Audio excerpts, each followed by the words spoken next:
Devin, just the disappointment of tonight and just what's ultimately bothering you right now, just about how that unfolded tonight? Just that we lost. That's the biggest thing. And in the fashion that we did it in. You can have those nights during the regular seasons, and you have them here and there where a shot can't fall and they're hitting every shot. And, I think it just happened to be, the wrong timing on it in a Game 7. Chris, just didn't seem like you were yourself tonight. Is there anything as far as the hand or anything going on with that, or was it just the game itself? Just a tough game. All season long we try to lean on our defense. Tonight our defense wasn't there, our offense wasn't there either. So I think Coach said a lot of it. You know what I mean? You play all season to be in this situation, and it didn't work out for us. Devin, just a quick follow. When the game is getting away from you, and usually you would go into a mode of trying to score. I didn't see that. Why weren't you in that mode of trying to score when the game seemed to be getting away? They followed their game plan. They did a good job of getting the ball out of my hands and trapping, every action I was in. So, I've always said I'm not the person that's going to go out there and, try to shoot over 8 people. I'm going to try to make the right play, and, it wasn't the right play every time. And, missed shots early, missed a few open ones that I got, and, that was that. Chris, you've been here in this situation before with a team that's had a great regular season and didn't finish the job. What maybe is the message that you're giving guys, because you've experienced it, on how you can learn or build from this towards next year? Probably no greater message than get back to work. You know what I mean? At the end of the day, you at least want a shot at it. We was one of, 16 teams in the playoffs. You know what I mean? It's a great regular season, but we didn't, reach our goal. So I don't think anything matters except for everybody just trying to get a little bit better for next season. A question for both of you to start with, Devin. How are you feeling right now emotionally compared to the exit last year? Feel different, the same? Kind of the same, short of our goal. Even though last year we were a little bit closer, it hurts. But as a team, we just have to own it. You have to look at this and use it as motivation, just as we did with the finals last year, and, just take that into the summer with you.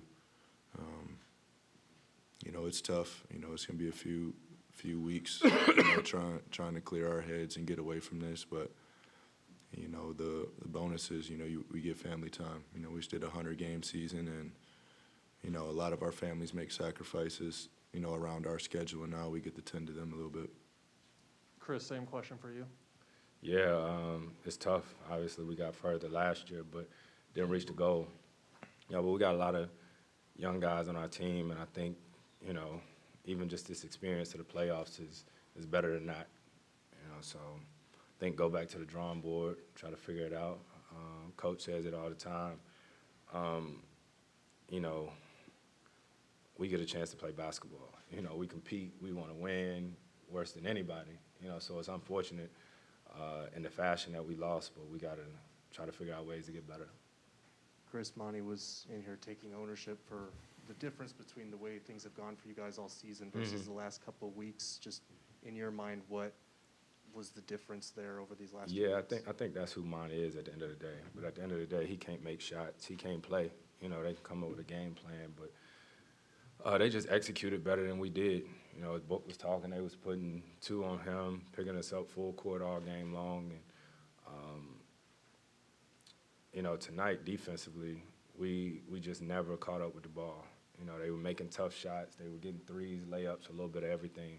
And we just, we never made the game competitive. Book, how do you weigh, same thing I asked Monty, but I know it's fresh. How do you weigh a 64-win season versus what you're feeling right now? I think right now we're going to say, it doesn't matter. But then you look 30 years down the line, it's kind of hard to put yourself in that shoes. But, we solidified ourselves in this organization, a historic organization, of having the best record in a regular season. And like Chris said, we're one of 16 teams down to one of 8 teams. but still short of our goal. So, you know, we have something to build on. We have more fuel added to the fire, and, you know, this is all stuff that, you know, you just have to stand up and be a man about. Say we lost and move forward with it. Book, there's going to be plenty of time to reflect, and you're going to have the benefit of film and all that discussions. I'm wondering, in this moment now, is there anything from the way the last 4 or 5 games went that you can take into the offseason, like this is something that I need to unlock to get to that next level personally? Always. You know what I mean? I feel like that's the case. Always. And I had a text from my son after the game saying, let's get in the gym. You know what I mean? So it's perspective.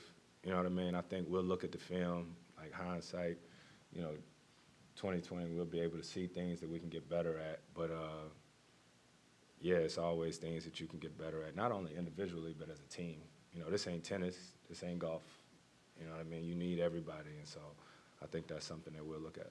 And Chris, I know Dwayne asked you about, in particular tonight, if there was anything that caused you to be off. Was there anything that you were dealing with this series? No, I think we just came out and didn't have enough.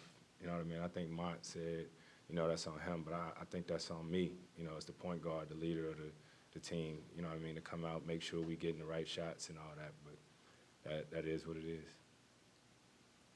Book, what's it like mentally in the game, maybe late second quarter, walking into half? Like, are you thinking to yourself, this can't be happening? What's going on here?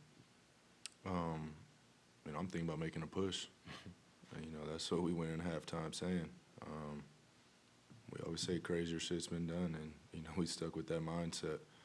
But, you know, we didn't have it coming out of half either. You know, it was a good old-fashioned ass-whooping beginning to end, you know. So I'm the type of person that always feels I have a chance. Down 50 in the fourth, still feel like I have a chance. Hey, Book, with things getting so chippy between you and Luka in Game 5, what did you say to him as you congratulated him at the end? Nothing ever got chippy in between us, you know, throughout the whole series. You know, I just told him way to play, congratulations, and, you know, good luck rest of the way. Monty said right before he left that he felt like he put too much on both of you guys, that he rode you too much, maybe as far as minutes. Did you guys feel fatigue as the series went on? Was that a factor as? Nah, once again, I think that's just Coach being who he is. You know what I mean? We've been in these situations. I don't know how many times you built for these situations. You know what I mean? So we didn't defend. We didn't make shots tonight, and it sucks that it happens at this point of the season. You know what I mean? But shit happens. I mean, Chris, even for you, after Game 2, you looked like you had a firm control on the game, and then it sort of unraveled from that point. Was there anything that they did, anything that you saw in the last? I don't know. Like, I got to go back and look at it. Right now, everything is such a blur. You know, season just ended. You know, it's all a rut. You know what I mean? So I think we got a lot of other things to manage and figure out, and then we'll take a look at that. That'll be 3 more. Bob, Dana, Mark. This is a question for both of you gentlemen. The way things unfolded, what words or what word would you describe it? And I don't want to put words in your mouth, but is it surprise, shock, embarrassment? What would you say? For today's game, not the series. Just a loss. Yeah. I mean, obviously, we didn't come in expecting to lose. You know what I mean? Losing by 1 or losing by 30, you lost. You know, so I think for us, it's just tough. It's a loss. Chris, at age 37, being in the league so long, you know these opportunities to win titles don't come around that often, and many people believe that this could have been your best chance. With that in mind, have you thought about that at all, and did it hit you a little harder when the buzzer sounded, knowing this is a lost opportunity? Not at all. They said that last year. Probably said it back in 2008. You know, you play long enough and you don't win. Every time you lose, they're going to say it was your best chance. But I think for me, we'll be right back next year. I'll tell you that much. I'm not retiring tomorrow. Thank God. You know, hopefully I'm healthy, come back, but we'll keep playing. Obviously, Monty said that it was internal for the reason why DA only played 17 minutes, but he's been here 4 years now, and he's part of the reason why you guys came so far. So this contract situation that came up at the start of the season, how much does it motivate you guys to help him come back and run it back with him for next season? What's the question? How much does it motivate you guys to help want to get him to get you guys to run it back with him next season per his contract situation that he had at the start of the season? I mean, his contract situation between him and the front office, I care about him as a brother. It's just making sure his mental is right, making sure he's straight off the court, just making sure he's in the right position. And we have that type of relationship. Whatever happens, happens. It's kind of hard to look so far in the future and try to determine your future. Just have to be ready to go. Second part of my question is, there's always that chatter about the Doncic or Ayton thing. Like, what do you say to that? Where he fits in this team compared to what coulda, shoulda in that 18 draft? Yeah, I think they did that for the year that they got drafted, and I think they do that every year. But between each top picks, so it's something that just goes along. I think they're both focused on their own careers. Obviously, probably have a little motivation there. Just like I look back at the 2015 draft, and it's like, oh, I was better than him. I thought I should have get drafted then. Like that's just the nature of the game. So, I don't think there's anything there anymore. Appreciate y'all. Thanks for watching ESPN on YouTube. For live streaming sports and premium content, subscribe to ESPN+.